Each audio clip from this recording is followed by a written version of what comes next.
அவர் ஒவ்வொரு இடத்தையும் விசிட் பண்ணிக்கிட்டே இருக்கும்போது திடீர்னு அவரோட மனசுல ஒருவித பதட்டம் நிலவுது. ஒருவேளை நம்ம தனியா இல்லையோ, நம்ம கூட வேற யாரோ இருக்காங்களோ அப்படிங்கிற ஒரு எண்ணம் அவரோட மனசுக்குள்ள வருது. இப்படி அவர் யோசிச்சுட்டே இருக்கும்போது, இங்க என்ன சுத்தி யாராவது இருக்கீங்களா அப்படின்னு ஒரு கேள்விய லூக்கஸ் கேக்குறாரு. அப்படி அவர் கேட்டு முடிக்கிறதுக்குள்ள ரொம்ப தூரத்துல ஒரு டோரோட சத்தம் அவருக்கு கேக்குது.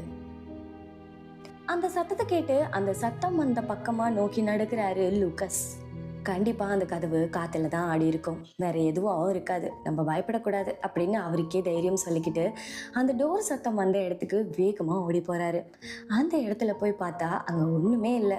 யாருமே இல்லாத இடத்த பார்த்து பெருமூச்சு விட்ட லூக்கஸ் அந்த ரூம் நம்பரை செக் பண்றாரு. அந்த ரூம் நம்பர் கதவுக்கு மேல 502 அப்படின்னு எழுதியிருக்கு. இந்த ரூம் நம்பர் அவர் மனசுல அப்படியே பதிஞ்சு போயிடுது. சரி,